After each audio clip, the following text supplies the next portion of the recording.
Así vamos a estar empezando. Hoy vamos a leer una historia, probablemente una de mis historias favoritas. No lo sabía hasta que la empecé a estudiar, pero es una de mis historias favoritas del Viejo Testamento. Ah, si no has estado en la iglesia como desde chiquito, probablemente no has escuchado esta historia. A lo mejor has escuchado de David y el gigante, a lo mejor has escuchado de Noé, pero esta historia a lo mejor no has escuchado. Pero yo diría que está a ese nivel. Es una historia muy cortita, pero yo diría que está a este nivel de esas grandes historias que conocemos acerca de la Biblia. Y es acerca de Naam. Y Naam, ¿quién era Naam? Naamán, es Naamán. Batallo para leerlo. En inglés es Naaman y como que se me queda eso, pero es Naamán. Es en Segunda de Reyes 5. Y vamos a leer toda la historia, está bien cortita, versículo por versículo. Para darte un poco de contexto, bueno, vamos a ir directamente a leer. Dice, el rey de Aram, en la Reina Valera dice Siria.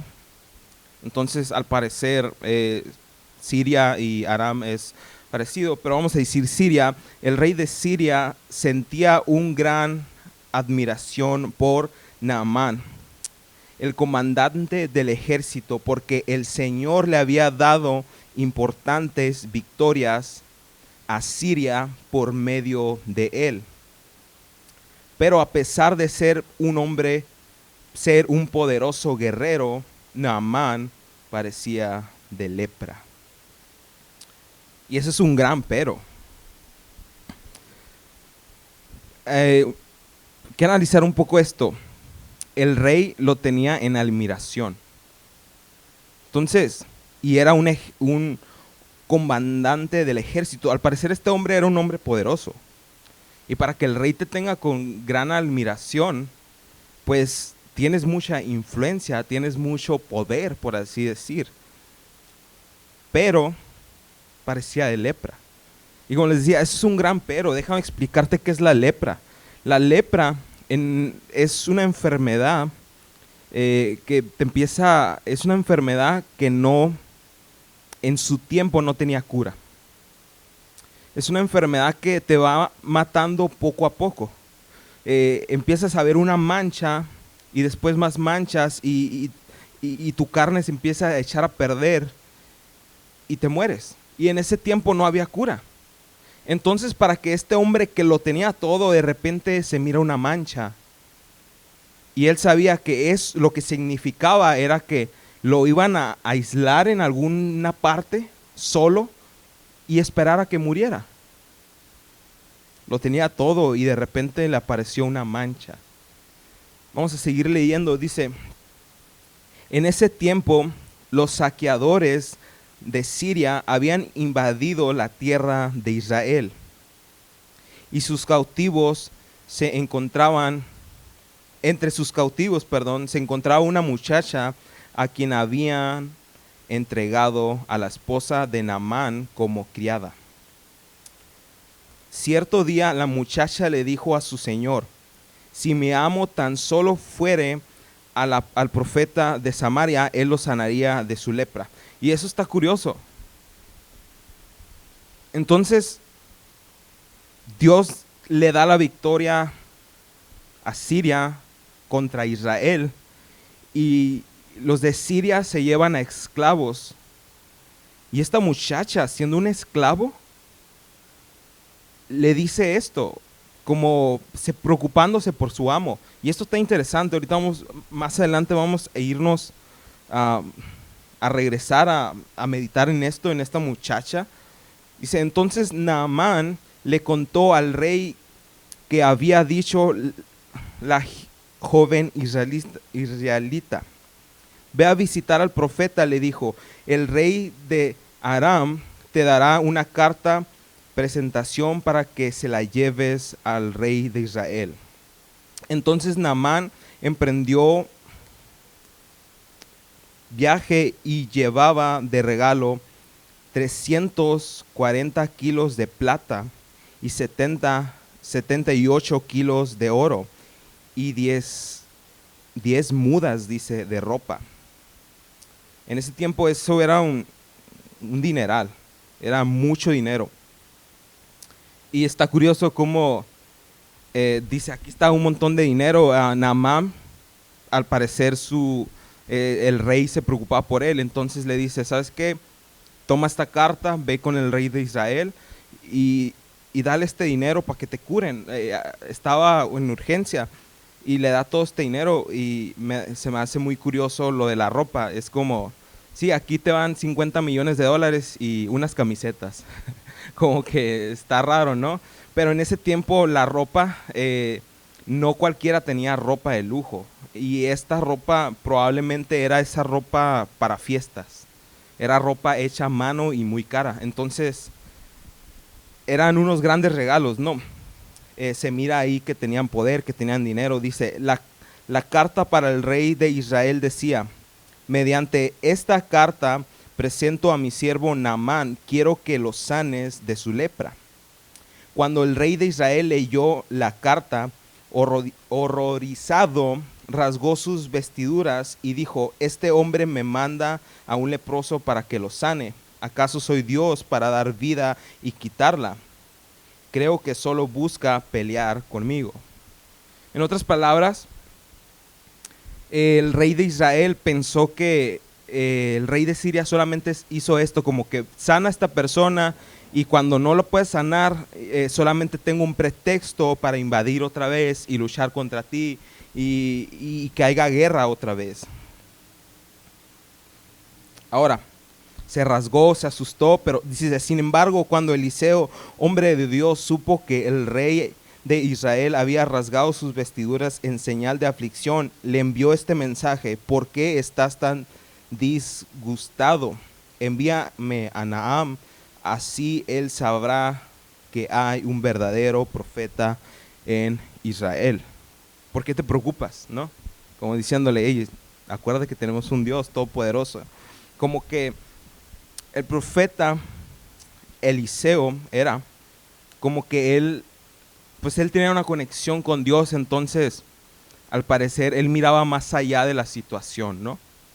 Entonces dice, entonces Naamán fue con sus caballos y carros de guerra y esperó frente a la puerta de la casa de Eliseo. Imagínense esta imagen, con sus carros de guerra, con sus caballos. ¿Cómo para qué llevó carros de guerra?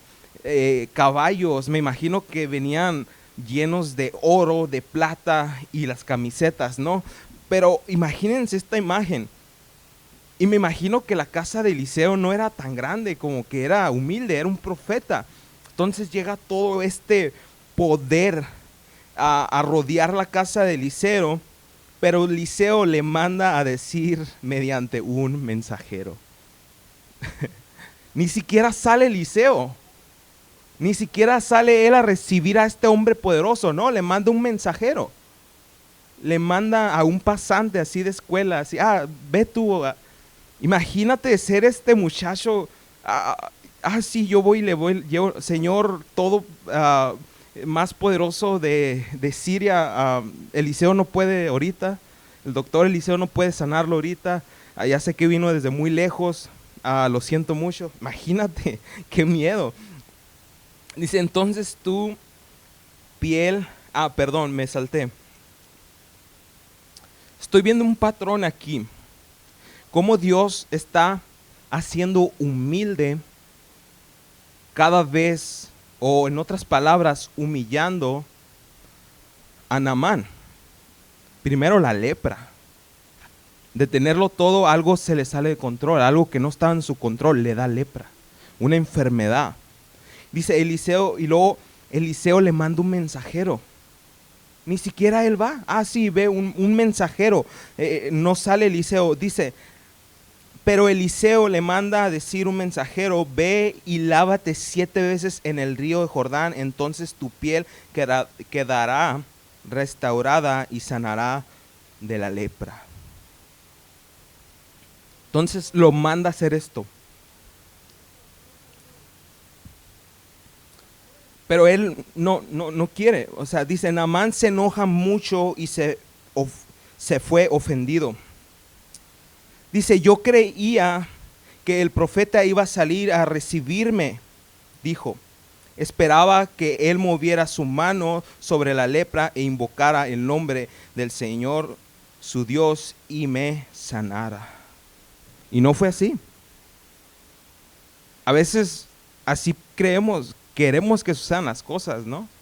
A veces Dios nos dice, este es tu propósito, esta es tu misión, y tú te alistas, te pones los tenis, te levantas y vas, y todo al parecer sale mal. Y dices, Señor, ¿no que me ibas a apoyar? En otra estamos viendo una película, yo y mi esposa, de Disney. No me acuerdo cómo se llamaba. Moana. En la otra dije, ¿cómo dije? Moan. O como Moabita, algo así dije bien raro, pero es Moana. El caso, no te voy a contar toda la película de Disney, ¿no? El caso es que ella tiene una misión, no salvar como en las películas, no los de superhéroes. Y ella se hace amigo del mar. Entonces, ella va en un barco hacia su misión y todo va bien, pero de repente hay una tormenta en el mar. Las olas están gigantes, todo se mueve. Y la muchacha dice, oye, ¿qué onda? ¿Que no eras mi amigo, mar? Y al final la desmaya, casi la ahoga y termina en una isla. Y su barco está destruido y termina en esta isla, chocó. Y entonces se levanta y dice, ¿qué está pasando? Esta muchacha estaba en búsqueda de otro personaje, pero termina en esta isla y le empieza a reclamar al océano, ¿no? Como que, oye, ¿qué onda? No que me ibas a ayudar. Y la estaba viendo yo y me estaba recordando mucho a algo que hacemos nosotros y algo que hace Dios siempre. Y termina siendo que en el lugar donde queda destruido su barco es el lugar donde tenía que ir. Entonces se ahorró un montón de camino. Y a veces así estamos nosotros. Señor, ¿qué pasa? ¿Por qué está sucediendo esta tragedia? Pero lo que está haciendo Dios es ponernos en el lugar donde debíamos de estar. Y todo salió para nuestro bien.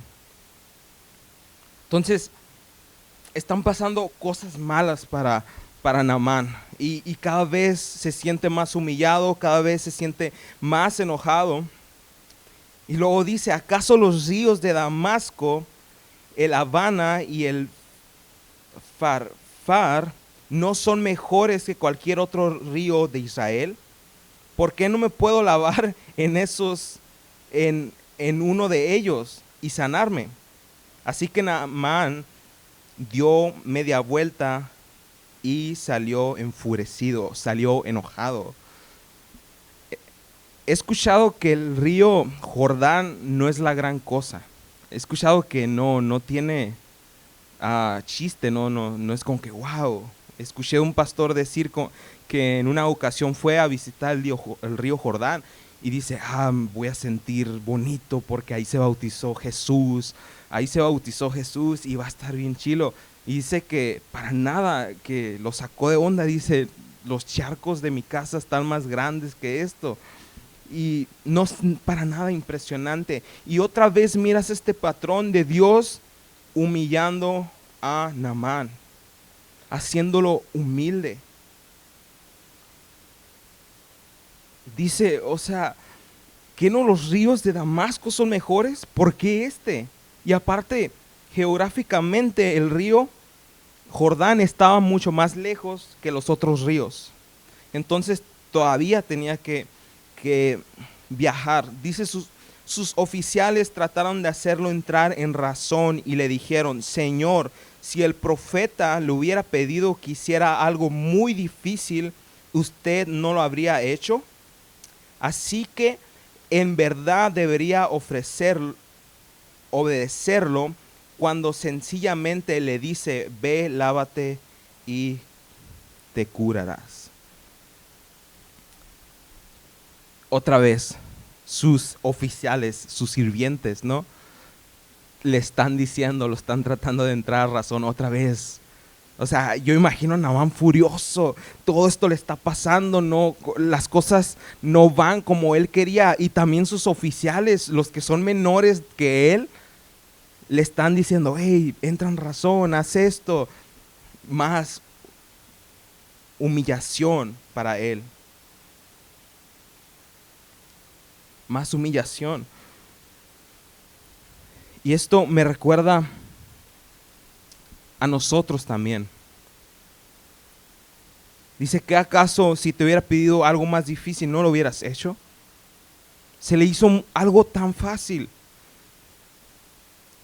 Si hubieras hecho, no sé, tenías que ir a conseguir todas estas piedras que están en los montes y ya vas a sanar.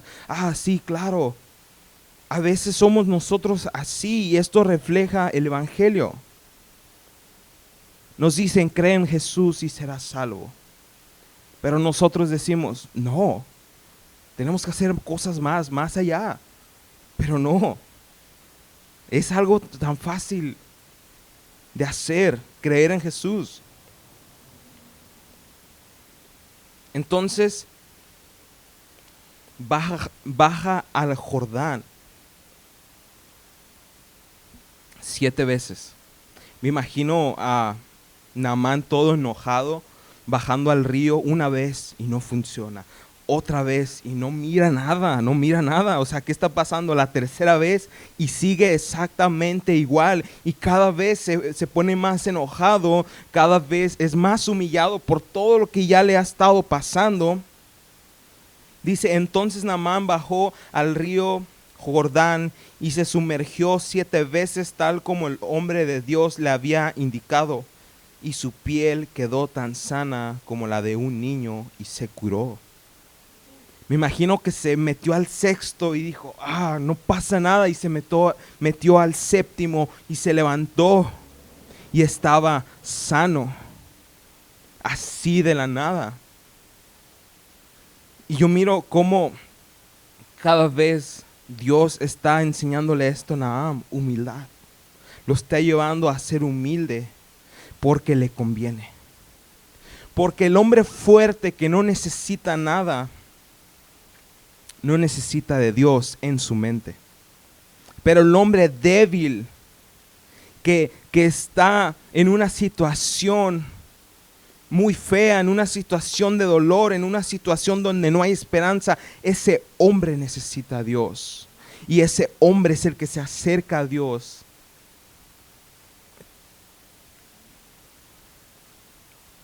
Vamos a continuar leyendo esta historia. Dice, después Naamán, todo su grupo regresaron a buscar al hombre de Dios. Se pasaron ante él. Ahora sí los dejó entrar a su casita, ¿no? Eliseo. Y Naamán le dijo, ahora sé que no hay Dios en todo el mundo excepto en Israel. Así que te ruego que aceptes un regalo de su siervo. Si tú tuvieras un problema de muerte, si tú tuvieras a tus hijos con un problema de muerte, que a lo mejor se van a morir, cáncer, lo que es, tantas enfermedades que hay, y el doctor o cualquier persona sana a ese hijo o a esa persona amada o a ti mismo, lo primero que le dirías es gracias por sanarme, gracias por salvar mi vida, ahora todo está bien. Pero Naamán no mencionó ninguna sola vez su lepra. ¿Qué nos está diciendo esto? Que Naamán encontró algo mejor que su sanidad. Encontró una relación con Dios. Y a veces eso Dios va a hacer. Va a utilizar nuestro sufrimiento para acercarnos a Él. Naamán le dijo, ahora sé que no hay Dios en todo el mundo excepto Israel. Naamán no estaba buscando a Dios. Él no iba en búsqueda de Dios. Él iba en búsqueda de algo egoísta, algo para él. Él buscó una cura para su lepra, para su enfermedad, pero Dios usó su búsqueda para encontrar algo mejor que su sanidad. Una relación con Dios.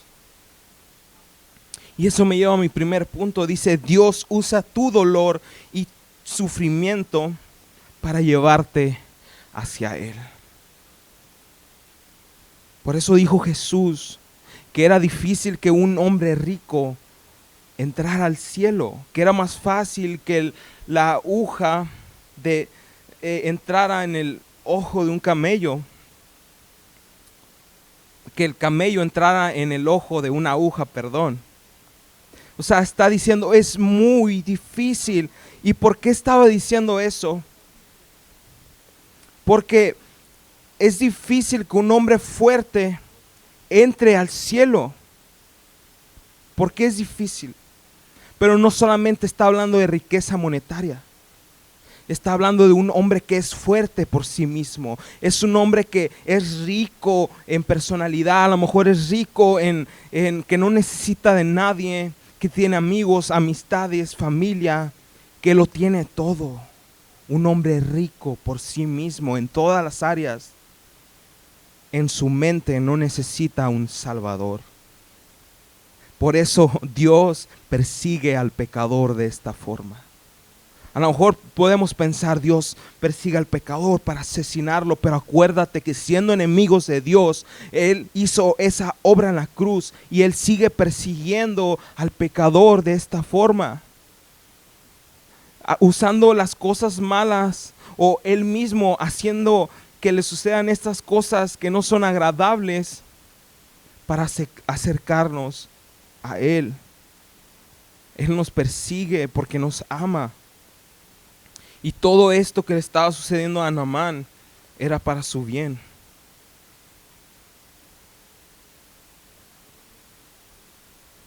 Naamán lo tenía todo. Lo tenía todo. Tenía dinero, tenía familia, tenía relaciones. Era un hombre muy poderoso. Pero lo perdió todo cuando vio una mancha, una pequeña mancha en su vida que amenazó todo lo bueno que tenía en su vida. Pero lo encontró todo cuando conoció a Dios. Y así nosotros, a lo mejor lo tenemos todo, pero lo perdemos todo, pero lo encontramos todo en Jesús. Y si no tienes nada, déjame decirte que estás más cerca de Jesús. Porque si no tienes nada, tú sabes que necesitas a alguien que te salve. Tú sabes que necesitas una esperanza. Déjame hacerte esta pregunta. ¿Dónde en tu vida has encontrado una mancha o una amenaza que no puedes controlar? ¿En dónde en tu vida has encontrado esa mancha? A lo mejor en tu matrimonio, en tus hijos, en un mal hábito, en el alcohol, tal vez en la pornografía, tal vez en un problema de temperamento, tal vez en un miedo, tal vez en una culpa que sientes, tal vez no eres feliz, en falta de felicidad. Pues déjame decirte que esas manchas que encuentras, como en Naamán, que encontró una mancha de lepra, simbolizan el pecado. La lepra siempre simboliza el pecado en la Biblia. Ese es nuestro mayor problema, el pecado. Nuestra alma tiene un problema y es el pecado. Es la amenaza mayor. Por cuanto todos pecamos y estamos destituidos de la gloria de Dios. Todos pecamos. Entonces necesitamos de Dios. Necesitamos de un Salvador y ese Salvador es Jesús. ¿Y cómo se obtiene esta sanidad? ¿Y cómo se obtiene esta salvación? Se recibe como un regalo. Porque Naamán a lo mejor quiso darle el dinero y la plata y el oro y las camisetas al hombre de Dios Eliseo, pero Eliseo dijo, no voy a aceptar eso. Porque él sabía que se podría confundir la gente, que la salvación de Dios se puede comprar. Me gusta mucho esta frase, que dice Steven Richard, dice, cuando en el mundo nada puedes pedir, todo te tienes que ganar, en el reino nada puedes ganarte, todo se pide. en el reino nada te puedes ganar. Por más que trabajes, por más que intentes ser como Jesús, nada, no te puedes ganar la salvación, solamente se recibe como un regalo. Vamos a continuar, ya menos se termina la historia. Dice, pero Eliseo respondió, tan cierto como el Señor vive, a quien yo sirvo, no aceptaré ningún regalo. Aunque Naamán insistió que aceptara el regalo, Eliseo se negó.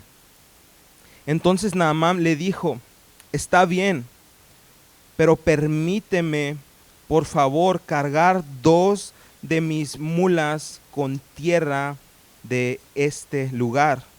Y llevaré a mi casa, y a partir de ahora nunca más presentaré ofrendas quemadas o sacrificios a ningún otro Dios que no sea el Señor. Sin embargo, el Señor me perdone en una sola cosa. Cuando mi amo el rey vaya al templo del dios Rimón, ese es un dios pagano, dice, para rendirle culto, y se apoye en mi brazo, que el Señor me perdone cuando yo también me incline. Eso está muy interesante y ahorita vamos a regresar a ello. Dice, ve en paz, le dijo Eliseo. Así que Naamán emprendió el regreso a su casa. El punto de esta historia no es que los enfermos del mundo pueden ir al río Jordán y sumergirse y sanar. No, ese no es el punto de la historia. El punto de la historia es que cómo Dios utiliza estas cosas para llevarnos a Él. A veces se presenta un problema grande en nuestra vida que amenaza toda nuestra vida, una pequeña mancha, y nosotros nos preocupamos y en oración empezamos a buscar de Dios diario, empezamos a ayunar, empezamos a buscar una relación con Dios. Pero al final de todo eso ya ni nos acordamos del problema, porque encontramos algo mejor que la enfermedad. Algo mejor, que la sanidad. Encontramos una relación con Dios. Y esto es un gran ejemplo de cómo Dios persigue al pecador. Nosotros éramos pecadores, somos pecadores, pero ahora somos salvos por su gracia. Eliseo no aceptó el regalo porque hay una cosa muy clara que se debe entender acerca del evangelio, y es que el evangelio solamente se puede recibir como un regalo. Una cosa que debemos de entender acerca del evangelio es que es un regalo gratis de la gracia de Dios. ¿Qué estoy diciendo con esto? No hay nada que podamos hacer para ser salvos, más que recibir con humildad el regalo de Dios. Nos conviene ser hechos humildes por Dios, porque cuando somos humildes podemos acercarnos ante Dios y decirle, reconocer, sí, tú eres mi única esperanza. Y ahora recibes por fe el regalo de Dios. En el 18 y 19 dice algo muy interesante. Naamán se quiere llevar tierra de Israel para Siria, porque según la ley hebrea no puedes presentarle sacrificio a Dios solamente en otra parte más que en Israel. Entonces Naamán de la nada se inventa esto y dice, voy a agarrar esta tierra y cada vez que le sacrifique a Dios, ahora ya voy a poderlo hacer desde Siria porque me llevé un pedazo de tierra. Se está inventando cosas, Naamán. En ninguna parte de la Biblia del Viejo Testamento dice que esto se pueda hacer. Y la cosa se pone mejor. Le pide permiso a Eliseo de que cada vez que su rey adore a Rimón, a un rey pagano, le dice que Dios me perdone si yo también lo hago Le está pidiendo permiso para ser cobarde e hincarse ante un rey pagano. Porque si no lo hace, el rey probablemente lo va a matar. Entonces, uno diría, a lo mejor yo le diría a Naamán como que no, tienes que tomar tu cruz y si no estás listo para Jesús, pues no tomes tu cruz y si tienes que seguir bien a Jesús. Pero Eliseo le dice, ve en paz. Ve en paz, le dijo Eliseo. Como diciéndole, está bien. Y esto nos lleva a un punto muy importante que quiero leer. Dice, la obediencia en Naamán es imperfecta, pero es un comienzo y viene en fe y Dios lo recibe. Y a veces los cristianos nos olvidamos de eso. Cuando viene un alma nueva a la casa de Dios y dice, ¿sabes qué? Yo recibo a Dios por fe. Y yo me arrepiento de mis pecados y yo sé que fallo. Queremos que al día siguiente ya sea perfecto, esté cantando alabanzas todos los días, que cuando salga de su cama salga flotando de la santidad. A veces queremos eso, pero se nos olvida que cuando nacemos de nuevo nacemos como un bebé. Y los bebés se tropiezan, los bebés hacen un desastre, los bebés son torpes, pero van arrastrándose hasta la dirección correcta. Si tú estás serio en arrepentirte, si esto es serio y tú te arrepientes, también Dios está serio en recibirte y ayudarte a ponerte en tu camino.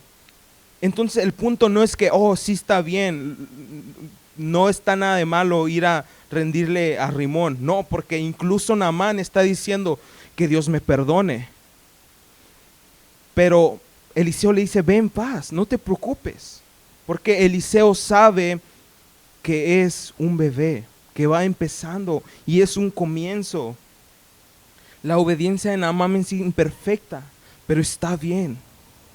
Nosotros también fuimos bebés, hicimos un desastre y nos inventamos cosas como Naamán, como que, yo creo que Dios esto y el otro. Yo creo que si me llevo un pedazo de tierra de Israel, ahora sí puedo hacer sacrificios en Siria, cuando la Biblia no enseña eso. Pero está bien, porque va empezando, porque Dios no rechaza a un corazón contrito y humillado. Si tú estás humillado, te estás haciendo humilde ante Dios, Dios no te va a rechazar, por más imperfecto que seas. Lo único que necesitas para acercarte a Dios es fe y humildad. Lo único que necesitas para acercarte a Jesús es fe y humildad. Humildad para reconocer que lo necesitas y que es tu única esperanza, que es tu único Salvador. Y fe en que Él va a salvarte. Por eso somos justos, hechos justos por la fe en Cristo Jesús. Fe que Él ya pagó en la cruz del Calvario. El problema con Naamán es el orgullo. Dios destruye su orgullo para salvarlo. Si vemos este patrón que cada vez Dios va humillándolo cada vez más, porque el problema con Naamán era su orgullo. Pero Dios destruye su orgullo para salvarnos. Y déjame decirte que la cruz destruye nuestro orgullo, porque nos hace ver que el veredicto de Dios en nuestra vida es la muerte. ¿Y a qué me refiero con esto? Que cuando Dios mira nuestra vida, porque Dios puede ver el principio de cuando nacimos hasta el final de nuestra vida, el veredicto final de Dios es: tú mereces la muerte. ¿Y cómo sé esto? ¿Y cómo sabemos esto? Porque la Biblia dice que Él pagó por nuestro pecado. Nosotros merecíamos la muerte, por eso Jesús fue crucificado, porque Él tomó nuestro lugar. Entonces a lo mejor le preguntamos a Dios: Señor, ¿cómo voy? ¿Cómo voy con mi vida? ¿Estoy yendo bien? ¿Cómo voy? ¿Cómo voy? Y nos preocupamos, ¿no? Pero Dios te dice, muerte. El veredicto final es la muerte. ¿Cómo sabemos eso? Porque Jesús fue crucificado y la Biblia dice que Él tomó nuestro lugar. Y eso destruye nuestro orgullo porque a veces no queremos decirlo. Ok, yo merecía la muerte. Yo merezco la muerte. No va a haber nada que haga en esta vida que me haga no merecer la muerte. Al final de mi vida, el veredicto final va a ser, mereciste la muerte. Pero como creíste en Jesús y fuiste humilde y para reconocer que Él era tu única esperanza y creíste que Jesús en la cruz te salvó, por eso eres salvo, no por tus obras. Entonces, eso destruye nuestro orgullo. Y así me voy a ir al segundo punto. Ya menos terminamos. Dice, Dios usa nuestro dolor y sufrimiento para llevar a otra gente hacia Dios. A veces nosotros sufrimos y no lo entendemos. Y el primer punto es que Dios nos acerca a Él a través de su sufrimiento, pero también a través de nuestro sufrimiento otra gente se acerca a Dios. Y el mayor ejemplo es Jesús. Y eso me lleva a regresarme a hablar de la verdadera héroe de esta historia de Naamán, que es la muchachita de Israel. ¿Por qué digo que es la verdadera héroe de esta historia? Ponte a pensar. Naamán y sus hombres y su ejército llegaron a Israel, asesinaron a un montón de personas y se llevaron cautivas a las personas, y entre ellas iba una muchacha de Israel.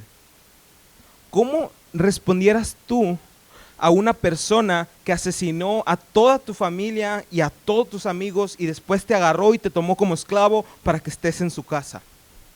¿Qué le dijeras tú? Yo personalmente tal vez dijera como que, cuando le dio lepra, como que, el viejo le dio lepra, como que qué bueno, ¿no? Le dio lepra. Es todo, ¿no? Justicia. Pero esta muchacha, mira lo que dice. Es increíble. Dice, cierto día la muchacha le dijo a su señora, si mi amo tan solo fuera a ver el profeta de Samaria, él lo sanaría de su lepra. ¿Cómo? ¿Por qué hiciera eso? Pero esta muchacha es una imagen de Jesús en el Viejo Testamento. Por su sufrimiento fuimos salvos. Ponte a pensar, si esta muchacha no hubiera sido cautiva y llevada como esclava, ella nunca le hubiera dicho a nadie, hey, en Israel hay un profeta que puede sanar a Naamán de su lepra. Ella sufrió para que Naamán fuera salvo. Jesús sufrió para que nosotros fuéramos salvos. Porque ¿quién causó el sufrimiento de Jesús? Nosotros. Porque nuestro pecado, nuestra vida no era digna del cielo. Nuestra vida es digna de un castigo eterno. Entonces por eso Jesús murió en una cruz. Para pagar eso. Para pagar, sufrió por nosotros. Como esta muchacha ahora no tenía familia, estaba en una tierra desconocida, pero a través de ella Naamán fue salvo. Y no solamente de su enfermedad, sino conoció al verdadero Dios, que vive y siempre vivirá.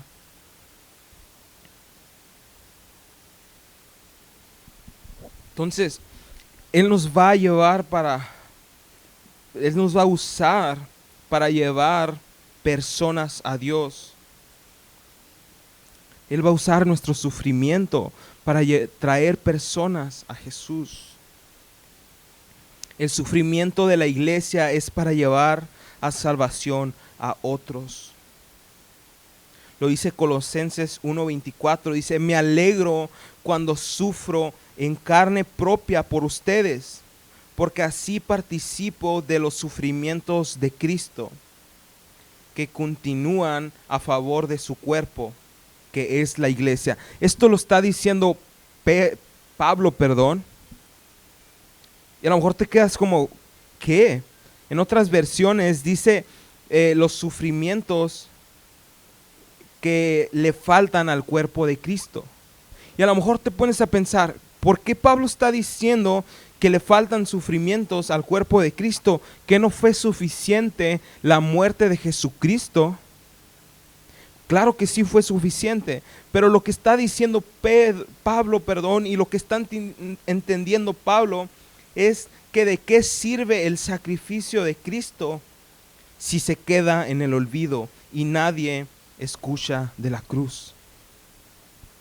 Si esa gran historia que salva vidas de la nada se deja de platicar y las nuevas generaciones ya no tienen idea que vino un Salvador a morir en la cruz por ellos, ¿cómo pues conocerán a Jesús y cómo pues van a creer en Jesús para ser justificados y ser salvos? Si se queda en el olvido, ya no hace efecto. Entonces la iglesia con sufrimiento y dolor tiene que llevar ese mensaje, esas buenas noticias. Y a lo mejor no nos gusta escuchar esto, pero ¿qué no somos el cuerpo de Cristo? ¿Que no Cristo murió y sufrió para salvación de muchos? Entonces nosotros, Dios nos va a usar nuestro sufrimiento para que el mundo sea salvo. Te hago una pregunta: ¿estás dispuesto a ser un sirviente que sufre para que las demás personas sean salvas? Y eso es para el creyente. Pero como tenemos el amor de Cristo, porque nacimos de nuevo, porque tenemos a Jesús, ahora podemos decir: sí, Jesús, que yo sufra para que mi esposo sea salvo, para que mi hijo sea sano, para que mi vecino pueda conocer de ti. Está bien si yo sufro para que mi familia conozca de ti. Y para los que no son creyentes, te hago esta pregunta: ¿vas a tener la humildad para reconocer que todo lo que necesitas es Jesús? Y que no se puede comprar con riquezas, que no te lo puedes ganar con mucho esfuerzo. Lo único que tienes que hacer es creer en Cristo Jesús, creer que Jesús ya pagó el precio. Es todo lo que se tiene que hacer. Y esto me lleva a lo último, al último punto. Mejor que tu sanidad es una relación con Dios. Entonces, tu sufrimiento no significa que Dios está enojado contigo y ya no te quiere ver, sino lo contrario. A José el soñador sus hermanos lo vendieron, pero al final de sus tiempos, cuando él estuvo en la cárcel y después se convirtió en el segundo hombre más poderoso del mundo, el segundo hombre más poderoso de Egipto, y se topa a sus hermanos y se da cuenta sus hermanos quién es él ahora, José les dice: no estoy enojado con ustedes, porque yo entiendo que ustedes quisieron hacerme mal a mí, pero Dios dirigió todo ese mal para bien. Entonces creemos que nuestro sufrimiento sí tiene un significado. Nuestro sufrimiento significa que Dios nos quiere cerca. Porque el hombre fuerte tiene dinero, tiene amistades, tiene todo esto, tiene fuerte capacidad mental. El hombre fuerte no necesita de un Salvador, aparentemente, pero no es así. Por eso Dios persigue al pecador de esta forma y te persigue a ti que eres hijo, y te hace pasar por estos procesos dolorosos, pero que al final tú vas a decir, ok, estuve buscándote a ti, pero recibí algo mejor que esta sanidad a mi problema. Recibí una relación contigo. Entonces, yo te animo a que no te caigas, no te desanimes. Te animo a que estés de pie, que estés contento, que estés gozoso, porque Cristo está ahí, porque a Él le importas. Mejor que tu sanidad es una relación con Dios.